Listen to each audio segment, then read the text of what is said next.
Live from the underground, reviews, real talk, hip hop news, hip hop comedy, and hodgepodge of hip hoppery.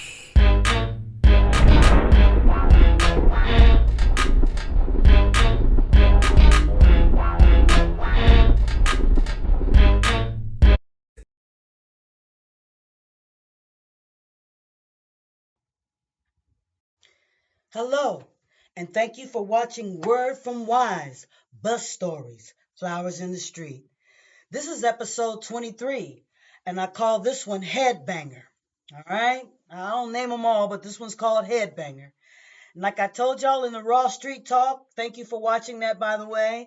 In the Raw Street Talk, I mentioned that some of my stories are about to get a little bit more graphic, and here's one. This story, Headbanger, comes from an incident that I will never forget. Like visually, I see this incident all the time. It replays in my head. Whenever I think about being a bus back in the day when I was a city bus driver in Portland, this is one of the stories that one of the incidents rather that I always will remember. I think I might have got a little bit traumatized from it. So buckle up and get on the bus with me and let's ride. This time I'm not in Felony Flats, the part of Portland where more felonies happen than any other part of the city or state in Oregon. I'm not in Felony Flats. This time I'm in the suburbs. I'm in Gresham, Oregon. Gresham, Oregon is a suburb of Portland, Oregon / P-Town for those of y'all who don't know. So I'm doing line 4, which is no longer line 4, or it might still be the 4, but on the other end, it's not 4 Fessenden, it's another number. I think it's the 2, and it might still be the 4 division. But anyway, I was doing line 4, and I was at the end of the line at Gresham Transit Center. We have a MAX train station there called Gresham Transit Center. And I got out the bus, and I'm walking around, and I'm standing around, and, it was a beautiful day, and I saw this guy. He's in his about probably late 20s, early 30s, and I used to see him all the time. And word on the street is, let me describe him first. He was about 25, late 20s, early 30s, real tall white brother with blonde hair. And I used to see him all the time, all over the city, different routes and train stations and stuff. And he was a known meth addict. His skin was really messed up with pitted. You know how sometimes meth addicts, their skin gets all pitted up. He had the pits, and he was in a severe stages of meth use. He had blackened teeth and teeth missing, and he was real tall and gaunt and skinny. And I used to see him sleeping on the bus stop sometimes. And I just saw him all over. I can't tell y'all. He was all over the city. Everybody knew him. I almost should have known him by name. He was so popular. But he just was another flower in the street, just another person out there twisting and twirling and lost. I always say they free falling. And I always hate to see that. But there's a lot of people in the street that just be free falling for whatever reason. They're on drugs and they're free falling. A lot of times I find out, they tell me, they get on the bus and they talk to the bus driver. People do that all the time. They used to talk to me all the time. And, they tell me that their mother died and they started using meth, or they started shooting heroin or smoking weed or drinking or whatever. They're smoking crack, whatever it was. But I don't know his story, but I know of him. I saw him in the street free falling all the time. So anyway, this day I seen him at Gresham Transit Center, and he was banging his head violently. I mean, with all his might, just banging his head against a utility pole at Gresham Transit Center. And there was blood streaking down his face. And you could see the pink and white meat in his forehead, and he had gashes all over his head. And he just kept screaming, "Ah!" and banging his head. He said, I can't cuss, but he was saying, "I want to effing die." He said, "Yeah!" And he banged his head.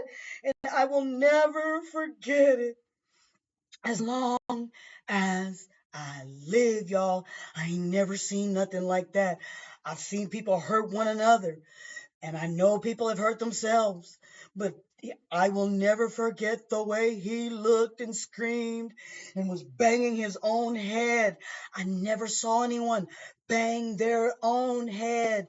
He was banging it so violently that I thought he was going to kill himself. I ain't never seen nothing so horrific in my life. It was horrific. It was blood just streaming. I mean, it was bad, y'all. It was really bad. I can't describe how bad it was. So I saw him and I immediately ran back to the bus and I hit the black button and I said, there's a man banging his head violently. He's hurting himself. I think we need an ambulance. We need the police. I think he's going to die. He's just banging his head. I've never seen anything like this. Please hurry, come. I think he's on drugs or something. He's crazy or something. He's got mental health issues. I don't know what his deal is, but I think he's on drugs. I've seen him all the time. Please send somebody to Gresham Transit Center, line 4, right by the utility pole. And this is Angie. Please. Now I called TriMet. Okay, that's the bus, the name of the bus organization I drove for. And so then I also followed up and hit the emergency button.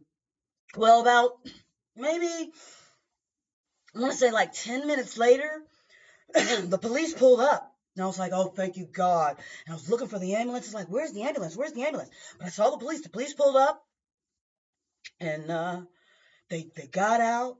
They walked over and they got right up on them. It was 2 police officers I'll never forget. Portland police. Or they might have been Gresham, okay? But they walked right up on him. He was banging his head still and screaming, I want to die! And all kinds of profanities and stuff I can't repeat. And they just stood there and they were looking at him. And then one of them started laughing. They both started laughing. And they stood there and they were laughing. When I say laughing, I mean hunched over, ha, ha, ha, like it. I have never seen anything like that. They were so indifferent to his pain, to his rage, to the danger of him hurting himself. They thought this was hilarious. They were that cold. I don't know what the streets, some police officers, I no shade, but the police, I know y'all see a lot, and it can make you cold and indifferent and aloof. And I don't know the law, but I guess if he's not hurting himself, there's nothing you can do. You don't care. Or I thought you should care. I thought you should have called an ambulance. You should have tried to restrain him. He needed mental health, send him to the hospital, or help him get clean. I know they passed laws. It was like a measure 112 or something where it's no longer illegal to have a certain amount of meth on you and crack or whatever.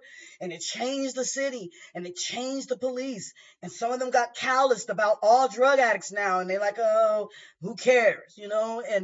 But as bad as that was with the blood and the pink and the white showing, and I just knew they were going to do something to help him. Call the ambulance, get him in the hospital, something, jail, anything. But they were laughing. And I was so mortified. I was mortified, traumatized. And I'm trying not to pass judgment on the police, but they didn't do anything. They just laughed hard, laughter, laughter. And then they walked away. I forgot to tell you, they walked away, got in the car, drove off. They didn't do anything. They just drove off. So anyway, thank you for sharing my bus story. Know that I'm not judging the police or anything. I just never will forget that indifference. How's that humorous? I'll never forget that. As much as I'll never forget the way he looked and screamed and his rage and his pain and I know he's mentally ill probably. I know he's on meth, but still, wow, we can't get him some help. So yeah, I'll never forget either them or him. So that was my story, Headbanger. Thank you for watching Bus Stories, Word from Wize, Bus Stories, Flowers in the Street. There's a lot more flowers in the street I want to talk about. He was just one of them. And under Word from Wize, there will be other stuff. It'll be Word from Wize, Bus Stories, Word from Wize, Hip Hop Report or something.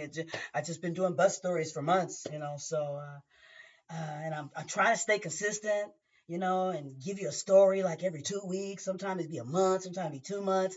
And I thank you for rocking with me. I think everybody on this channel knows that I'm not consistent. When I think of a bus story or I'm moved, then I share it with you. If I make a song, then I'll share it with you. If I make a beat, I'll tell a joke or comedy or poetry, I'll share it with you.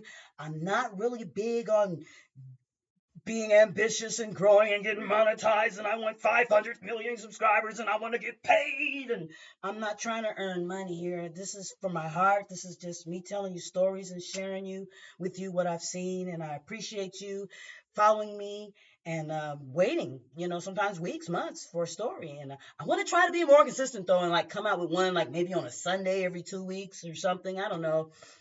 But thank you for watching Word from Wize-Bus Stories, Flowers in the Street. See you on the next one, y'all. Peace.